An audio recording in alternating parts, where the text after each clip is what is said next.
오늘 저희가 읽은 구절은 예수님의 마지막 기도입니다. 그분의 유언 기도이죠. 예수님의 유언 기도를 우리는 가볍게 여겨서는 안 됩니다. 귀하게 여기고 마음속에 새겨야 합니다.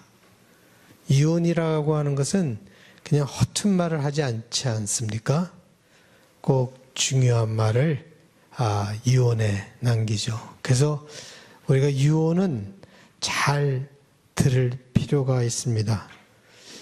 청개구리도 어머니의 유언을 지키지 않았습니까? 그것이 그렇게 도움이 되지는 않았지만 그래도 어머니의 유언이라고 그렇게 말을 안 듣다가도 마지막 유언은 들었는데 이게 반대로 들었어야 되는데, 마찬가지로 예수님의 유언 기도는 우리에게 매우 중요합니다. 마지막으로 이 세상을 떠나면서 꼭 남기고 싶은 말씀하시는 것이고 꼭 남기고 싶은 마지막 기도를 하시는 것 아닙니까? 꼭 이루어지기를 바라는 마음으로 간절히 기도드리는 것을 기록한 것이 바로 요한복음 17장입니다. 이렇게 아름다운 예수님의 기도를 우리에게 남겨주신 우리 요한 선생님께 감사드리는 거죠. 그 기도를 가만히 보면은 구절구절마다 얘기하는 것이 뭡니까? 구절구절마다 뭐를 위해서 기도하셨습니까? 하나 되기를 위해서 기도하셨죠. 예수님께서는 하나 되기를 구절구절마다 하나 되기를 기도하셨습니다. 제자들을 위한 기도뿐만 아니라 모든 사람이 하나 되는 것이 예수님께서 바라는 거였죠. 무슨 제자들 사이에 문제가 있었기 때문에 하나 되는 기도를 하신 것이 아니에요. 제자들이 서로 싸웠기 때문에 예수님께서 마지막 가시면서 하나 되라라고 기도하신 것이 아니에요. 예수님께서 여기서 기도하시는 것은 마지막으로 온 인류가 하나 되기를 바라는 마음으로 그렇게 기도하신 것입니다. 그 옛날에 기도하셨는데 어떻게 지금 꼭 우리에게 필요한 기도가 아닌가 하는 생각을 하게 됩니다. 지금 이 세상에 우리가 꼭 필요한 것이 바로 이 하나 되는 것입니다. 세상은 갈라져 있습니다. 하나 되는 것이 얼마나 힘든 것인가 하는 것을 몸소 체험하고 있습니다.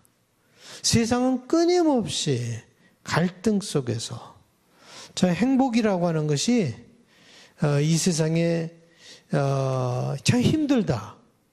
왜냐하면 계속적인 갈등 속에서 이 세상은 움직여 나가고 있기 때문에 참 힘든 삶을 사람들은 살아가고 있다라고 하는 것을 보게 됩니다. 갈등과 싸움은 아픔을 가져오죠. 그 아픔이 제대로 치유가 되면 좋을 텐데 아픔이 제대로 치유가 되지 않으면 뭘 합니까? 그 아픔이 또 다른 아픔을 낳습니다. 여러분 속에 있는 아픔이 치유가 되어야 되는데 여러분 속에 있는 아픔이 치유가 되지 않으면 다른 사람을 아프게 합니다. 그래서 서로 아프게 하는 거예요. 어렸을 때부터 받아왔던 상처, 알게 모르게 받아왔던 상처들, 이런 것들이 내 속에서 쌓여 있습니다. 이게 치유를 받아서 치유가 되었었어야 되는데 치유되지 않은 상태에서 내 속에 쌓여 있기 때문에 나도 모르게, 나는 잘한다고 하지만 나도 모르게 다른 사람에게 상처를 주고 아픔을 가져오게 되는 것이죠. 그래서 그 아픔으로 말미암아 끝없는 갈등 속에 인간은 살아가고 있습니다. 이것을 보면 말이에요. 힘이라고 하는 것, 우리가 아까 뭐 경제적인 힘이나 정치적인 힘이나 무슨 개인의 힘이나 이 힘이라고 하는 것은요, 짓누를 수 있는 능력은 있지만 아픔을 치유할 수 있는 능력은 없구나 라고 하는 것을 우리가 깨닫게 돼.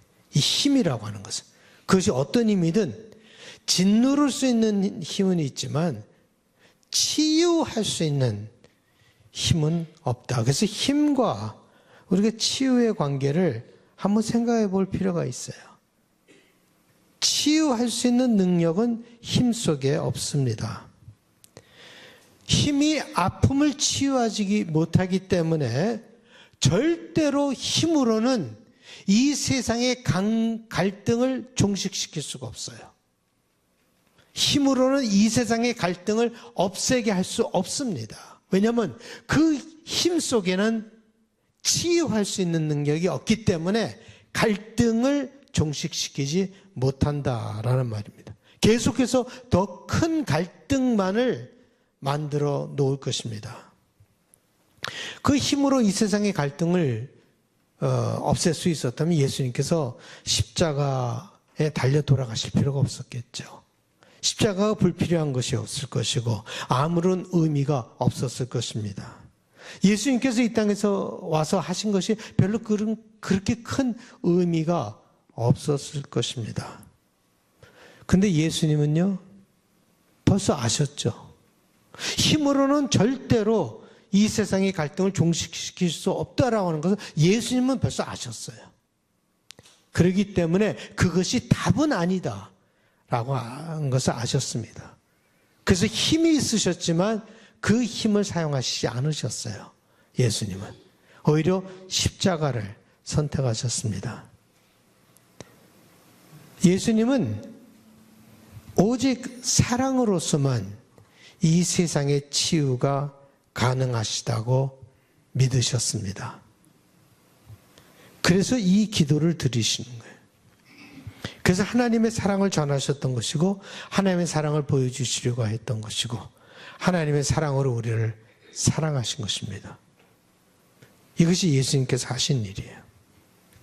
그래서 오늘 17장의 기도 전에 예수님은 계속해서 뭐에 대해서 얘기를 하고 계십니까? 사랑에 대해서 얘기하고 계시죠. 그래서 제가 지난 2주 동안에 이 사랑에 대해서 설교를 하지 않았습니까? 물론 다 잊어버리셨겠지만 지난 2주 동안에 제가 사랑에 대해서 얘기한 것은 예수님께서 17장의 기도를 하시기 전에 사랑에 대해서 2주 동안 계속해서 가르쳐 주셨기 때문에 사랑에 대해서 제가 설교를 했고 오늘도 하나 되는 것에 대해서 말씀드리는 것입니다. 힘과 사랑, 이 두 가지는 우리에게 항상 있을 것이에요. 여러분 속에 항상 있을 거예요. 그러면 여러분들이 무엇을 선택하는가 하는 것은 여러분에게 달려 있습니다. 물론 힘으로도 하나가 될 수 있습니다. 그러나 힘으로 만들어진 하나됨과 사랑으로 만들어진 하나됨은 질적인 차이가 있어요. 매우 다릅니다. 힘은 짓누름으로 하나를 만듭니다. 말하지 못하게 하고 꼼짝 못하게 하고 복종시키고 힘은 그것으로 하나를 만들죠. 사랑은 짓누름이 아니라 품음으로 하나를 만듭니다. 예수님께서 그래서 이 하나됨을 얘기하시기 전에 이것은 내가 얘기하는 이 하나됨은 사랑으로 하나됨이라는 것을 말씀하시기 위해서 사랑에 대해서 얘기를 하신 거예요. 보세요. 오늘 보면은 곧 내가 그들 안에 있고 아버지께서 내 안에 계시어 그들로 온전함을 이루어 하나가 되게 하려면 아버지께서 나를 보내신 것과 또 나를 사랑하신 같이 그들도 사랑하신 것을 세상으로 알게 하려 함이로써. 여기서 그냥 사랑을 얘기하신 것이 아니에요. 이 하나됨이 사랑으로 하나됨이라는 것을 예수님께서는 찝어서 얘기를 하고 계시는 것입니다. 그것을 마음에 두고 있는 것입니다. 미국이 카나다를 자꾸 51번째 주라고 부르는 것에 대해서 이 카나다 사람들은 아주 강하게 반대 입장을 취하고 있습니다. 물론 우리 수상뿐만 아니라 많은 사람들이 그런 발언에 대해서 매우 불쾌하게 여기고 있습니다. 그러면서 Canada is not for sale 이라고 말하면서 어떻게 보면 약간 불안해하면서 말을 하고 있습니다. 하키 게임을 보더라도요. 이전에는 별로 그렇게 노래도 안 했는데 요새는 오 캐나다를 얼마나 열심히 그냥 부르는지 저번에 그 에드먼턴 게임을 보니까 그 독창을 하는 사람이 아예 마이크를 떠서 사람들이 노래하는 소리로 그냥 가득 차게 하더라고요. 오 캐나다를 얼마나 세게 부르는지. 그래서 또 여러분들도 오 캐나다를 꼭 외우시기 바랍니다. 애국가. 그것이 카나다가 미국의 51주 되는 것이 좋냐 나쁘냐를 제쳐놓고 힘으로 다른 나라를 하나로 만들려고 하는 그 생각 자체가 싫은 거예요. 힘으로 다른 sovereign country를 하나로 만들려고 하는 그 생각 자체가 싫은 것입니다. 수백 년 동안 진행되어 왔던 식민지주의 사상을 사람들은 싫어하는 거예요. 힘으로 하나 만들려고 하는. 여기 계신 많은 분들은요. 식민지의 삶이 무엇인가 하는 것을 다 경험하신 분들이에요. 저는 그 후에 태어났기 때문에 그건 잘 모르지만 여기 계신 많은 분들이 그 식민지 삶의 그것을 몸으로 체험하신 분들입니다. 힘으로 하나 되는 거하고 사랑으로 하나 되는 거하고는 완전히 다릅니다. 하나 되는 것이 중요한 것이 아니에요. 어떻게 하나가 되는가 하는 것이 중요한 거예요. 어떻게 조화를 이루며 살아가는가 하는 것이 중요한 거예요. 획일화시켜서 하나 되는 거하고 모든 다른 사람들이 존경을 받고 존귀하게 여김을 받으며 하나가 되는 거하고는 굉장히 다릅니다. 사랑으로 하나가 된다는 것은 그래서 아주 우리 삶에 귀한 것이고 예수님은 그것을 위해서 기도했습니다. 인류가 그렇게 살기를 마지막 유언 기도에서 그렇게 하신 거예요. 너희들이 서로 싸우지 말고 서로 짓누르지 말고 힘이 있다고 서로 깔보지 말고 서로 존경하며 존귀하게 여기며 사랑받으면서 하나가 되어라 라고 하는 그런 마음으로 예수님께서는 그 유언 기도를 우리에게 남기신 것입니다. 짓누름으로가 아니라 품음으로 하나가 된다는데 이 품음으로 하나가 된다는 것이 어렵기 때문에 안 하는 거예요. 굉장히 어렵습니다. 품는 것과 그저 참는 것과는 다릅니다. 품는다라고 하는 것은 상대방의 가시를 품는 거예요. thorn, 가시를 품을 때 얼마나 아프겠습니까? 찔리죠. 피가 나죠. 근데 상대방의 가시를 품는 것이 바로 십자가의 품음임이에요.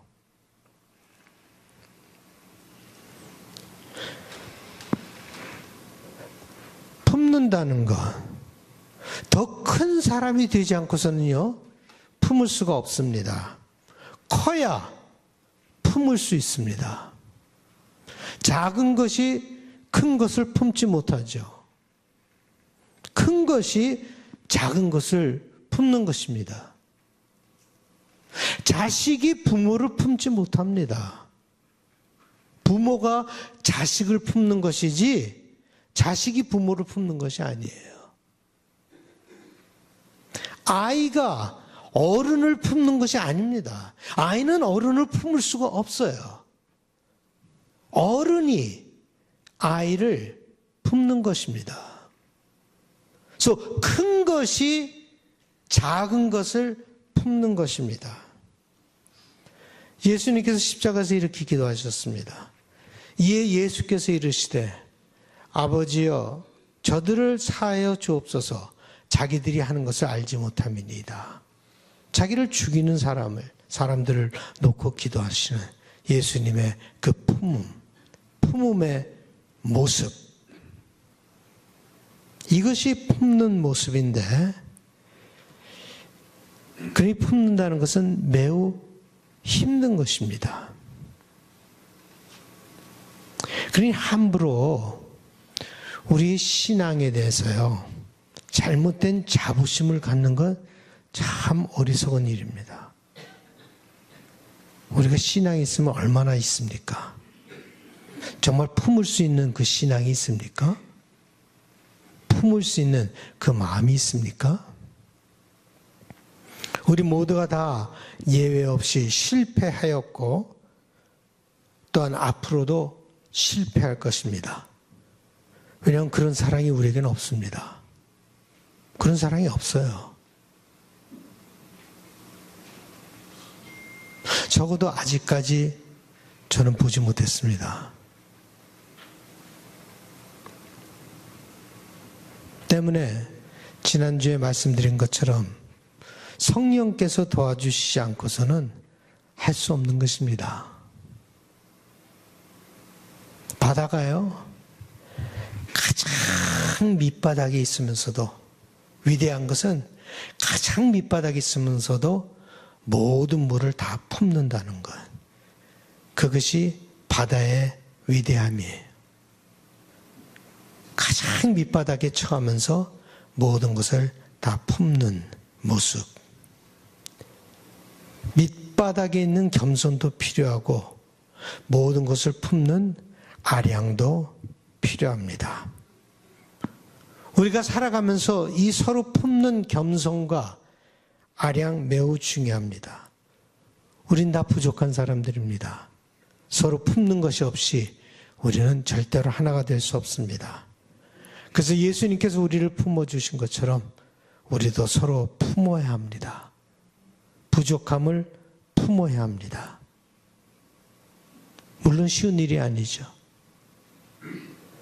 품는 사역을 하다 보면은 이런 퀘션도 들어요. 언제까지 품어야 하나? 언제까지 품어야 하나? 우리에게 품어줄 수 있는 능력이 고갈되어 버릴 때 우리는 품을 수 없습니다. 그때는 오히려 품는 것이 나 자신에게도 해가 되고 다른 사람에게도 해가 되고 관계도 망가지게 되어버리고 맙니다. 내 안에 품을 수 있는 힘이 있어야 합니다. 내 속에 그 힘을 키워야 합니다. 내 속에 나눠줄 수 있는 물이 없는데 그 물이 고갈되어 있는데 그 물을 어떻게 나눠줄 수 있겠습니까?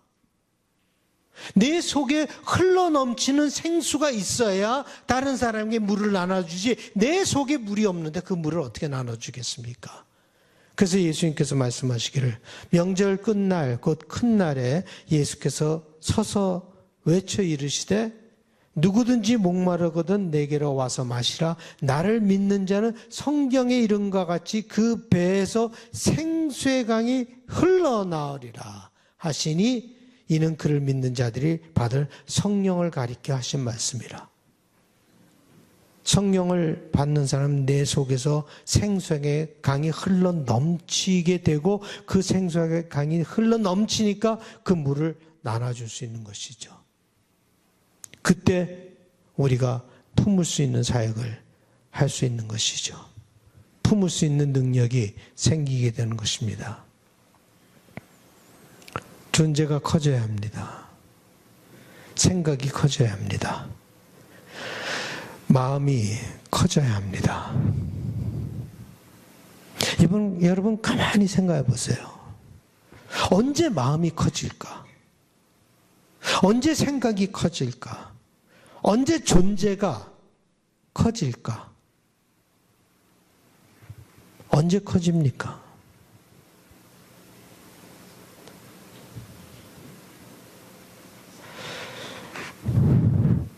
저는 하나님의 영광이 임할 때 커진다고 생각합니다. 하나님의 영광이 여러분 각자에게 임할 때 여러분의 존재가 커지고 생각이 커지고 마음이 커집니다. 하나님의 영광이 우리에게 임할 때 우린 더 큰 것을 볼 수 있습니다. 여러분의 존재가 달라져요. 하나님의 영광이 임할 때 여러분의 존재가 달라집니다. 하나님의 영광이 임할 때 여러분들은 모든 것을 품을 수 있습니다. 그런 맥락에서 예수님께서 이 말씀하신 거예요. 성경을 가만히 보면요, 그 속에 답이 다 있어요. 왜 예수님께서 이 말씀하셨는지 거기에 다 나와 있어요. 내게 주신 영광을 내가 그들에게 주었사오니 이는 우리가 하나 된 것 같이 그들도 하나 되게. 영광이 임하지 않으면 하나가 될 수 없다는 소리죠. 영광이 임하지 않으면 크게 될 수가 없고, 크게 될 수가 없으면 품을 수가 없고, 품을 수가 없으면 하나가 될 수 없습니다. 그러나 영광이 임할 때 우리가 커지게 되는 것이고, 커질 때 품을 수 있는 것이고, 품을 때 하나가 될 수가 있는 것입니다. 예수님께서 십자가를 지실 수 있었던 것도, 십자가에서 자기를 처형하는 사람들을 품을 수 있었던 것도 그 영광이 예수님에게 임했기 때문에 가능했던 것입니다. 그래서 예수님은 자기가 십자가를 받는 그때를, 그 십자가를 받는 그때를 무슨 때라고 그랬어요? 예수님께서 십자가를 받을 그때를 무슨 때라고 그랬어요? 예? 성경을 좀 읽으셔야 돼요. 그때를 영광의 때라 그랬어요, 예수님은. 십자가에 달려 죽으시는 그때를 영광의 때라고 했어요. 요한복음을 보면 계속해서 예수님께서 하시는 말씀이 내 때가 아직 이르지 아니하였다, 내 때가 아직 이르지 아니하였다, 계속해서 말씀하시는 거예요. 그러면서 12장에 와갖고 마지막으로 이제 내 때가 임했다라고 얘기를 하시면서 이렇게 말씀하십니다. 예수께서 대답하여 이르시되 인자가 영광을 얻을 때가 왔도다. 처음으로 때가 왔다라고 얘기를 하시면서 인자가 영광을 얻을 때가 왔도다라고 말씀하시는데, 이 영광을 얻을 때라고 하는 것이 이 세상에서 영광의 자리에 올라갈 때를 얘기하고 있는 것이 아니에요. 무슨 때를 얘기하고 있는 거예요? 십자가의 자리를 얘기하고 있는 거예요. 이 세상의 영광의 자리가 아니라 십자가의 자리를 얘기를 하시면서 영광을 얻을 때가 왔도다라고 말씀하시는 거예요. 그 말씀을 바로 하신 다음에 이 진리를 우리에게 선포하십니다. 내가 진실로 진실로 너에게 이르노니 한 알의 밀이 땅에 떨어져 죽지 아니하면 한 알 그대로 있고 죽으면 많은 열매를 맺느니라. 자기의 생명을 사랑하는 자는 잃어버릴 것이요 이 세상에서 자기 생명을 미워하는 자는 영생하도록 보존하리라. 사람이 나를 섬기려면 나를 따르라. 나 있는 곳에 나를 섬기는 자도 거기 있으리니 사람이 나를 섬기면 내 아버지께서 그를 귀히 여기시리라. 품고자 하는 마음을 가지고 사는 사람들에게 하나님의 영광이 임합니다. 그들에게 하나님의 영광이 임합니다. 하나님께서 하나님의 영광을 허락하실 것입니다. 그 영광 속에서 여러분들은 커질 수 있게 될 것입니다. 더 큰 것을 보게 될 것입니다. 넓은 세계, 더 높은 하늘, 더 밝은 아름다운 미래를 보게 될 것입니다. 크리스찬이 된다라는 것은 이 하나님의 영광이 임하는 것입니다. 여러분 가운데 하나님의 영광이 임하기를 바랍니다. 이 세계에 하나님의 영광이 임하기를 바랍니다. 이 영광이 임하지 않으면 절대로 하나가 될 수가 없어요. 그러나 언젠가 마지막 날에는 이 하나님의 영광이 이 땅을 비출 것입니다. 그리고 이 세계를 하나로 만들 것입니다. 여기서 지금 예수님께서 기도하시는 것은 그저 하나 되는 것을 위해서 기도하는 것이 아닙니다. 그저 마음을 바꿔먹고 하나가 되라고 기도하시는 것이 아닙니다. 여기서 예수님께서 기도하시는 것은 영광이 임하기를 기도하시는 것입니다. 영광이 임함으로 말미암아 진심으로 하나가 되는 것을 위해서 기도하시는 것입니다. 매 순간순간 매일매일 여러분 삶 속에 이 하나님의 영광이 임하기를 간절히 바랍니다. 찬양하시겠습니다.